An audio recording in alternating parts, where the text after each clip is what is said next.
Let's move on to Ghana. The country plans to scrap 15% VAT on mining exploration to boost gold investment. The move could reposition the country in the race for gold exploration at a time when other West African states, such as Côte d'Ivoire and Guinea, are drawing increased attention from investors. Even though Ghana remains Africa's largest gold producer, it has reportedly recorded only a limited number of new mining projects in recent years, with the Chamber of Mines raising concerns, arguing that the tax undermines the country's competitiveness compared with other mining hubs. For more on this, we joined on the line by Ghanaian economist George Antwi-Boasiako. A very good afternoon to you, George. Good to be talking to you once again. Welcome. Yeah, good afternoon, and thank you for having me. Let's first of all start by taking a look at the various factors that could have led to the Ghanaian government abolishing VAT on mineral processing, at least for now. All right, thank you so much. I would say Ghana government is actually repositioning itself to ensure that we get a full benefit of our minerals, especially with mining of gold. You know, Ghana is the leading among the top producers of gold in the world. So we are looking at areas that we can actually maximize the benefit that we are getting from gold. As we speak, currently we have done close to about 60% of our exports coming from gold. So it is a sector that we don't want to play with. And looking at the intervention this government is putting in place, first of all, we are looking at setting up a gold board to ensure that we add value to our mines before it goes out. Now, we are also looking at how do we get more investment coming into the mining sector. Mining starts from prospecting. People come in to explore to see if indeed your land is very rich enough for them to get enough gold. So this is a strategy by government, and I think they are receiving the applause from all the various stakeholders within the mining sector in the country. And how might removing VAT increase investment in Ghana's mining sector? There have been concerns around increased competitiveness with the likes of Côte d'Ivoire and Guinea. So is this likely to increase investment specifically for local value addition as well as processing? Yes, so first of all, I see this as a kind of a dual effect in terms of how government is trying to remove the 15% VAT on mining prospecting. The first part is that you are looking at attracting more investors coming into prospect. You know, prospecting is a risk. It's a high risk. You can come and invest. Some are investing over $100 million just to look for opportunity to mine the gold. So that is a way of attracting investment. The other side is also that now government want to refine the gold. You want to add value to the gold. We have started with our jewelry, and we are looking at also ensuring that we don't just export the raw gold, but adding value to it. And that can achieve when we are actually getting more people to come in to mine the gold. So as they get the raw gold, then government also buy through the gold board, which is also another advantage that we are going to get. So we are getting two benefits, like I said. One is encouraging more investors coming to invest by coming to prospects, and which now is tax-free. Then from there, if you're able to also make a hit by getting the gold, then Ghana government is going to actually trade with you. We are going to buy the gold and then also export through our trade and export system. Government of Ghana is doing. Have we lost you, George?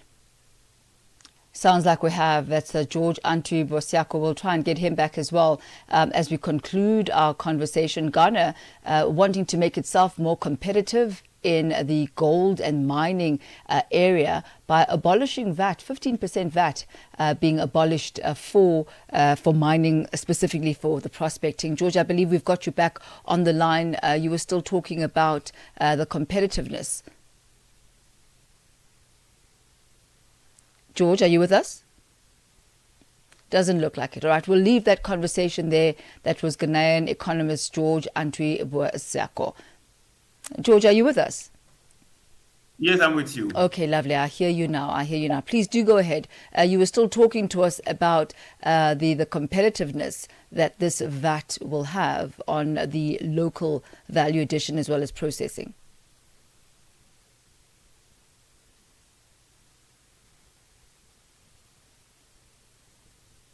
All right. And unfortunately, George, we're going to have to leave it there. He was there and then we lost him completely.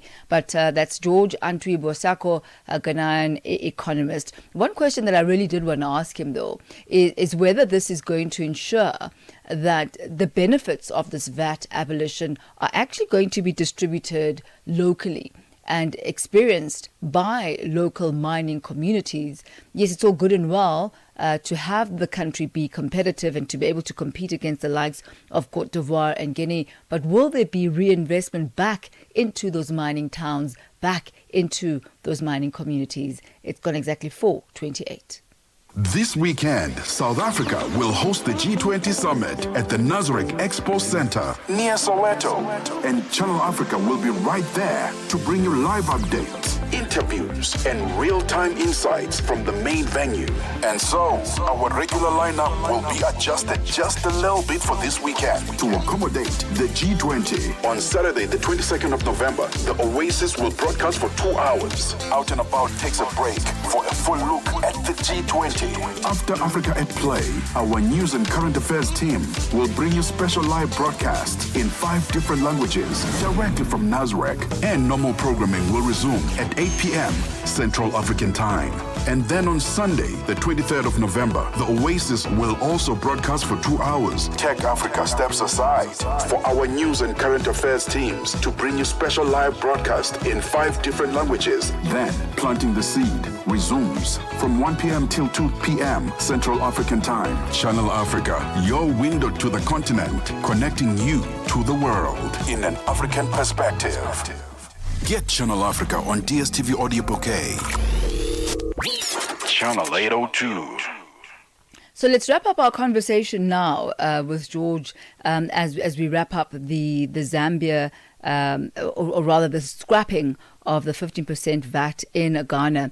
George, I was asking just before you got back onto the line whether this is going to benefit local mining communities, and how is the Ghanaian government going to ensure that these proceeds are distributed locally?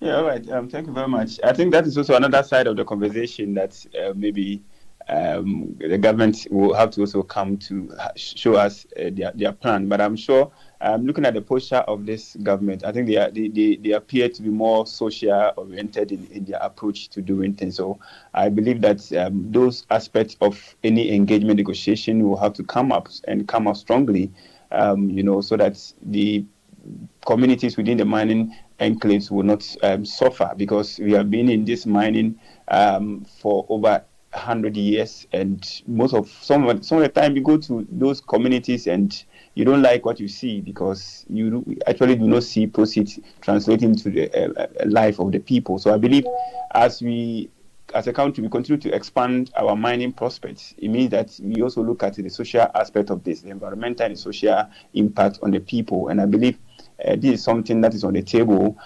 Government has had some stakeholder engagement with various stakeholders, and how we are going to actually enhance more of these things. So I believe it's a conversation that government will actually look at. And one other aspect of this VAT is not only on gold. Ghana is also looking at how, by this opportunity given to investors, we will even prospect for other minerals within our land beyond just gold and the ones that we know. So I believe it's going to actually expand our mining prospects, and then also with proper negotiation, we are going to actually transform the communities within which they are going to be the beneficiaries of some of these mining sites across the country. George Antwi-Boasiako, thank you so much once again, and thank you for rejoining us after we had that compromise line. That's Ghanaian economist George Antwi-Boasiako.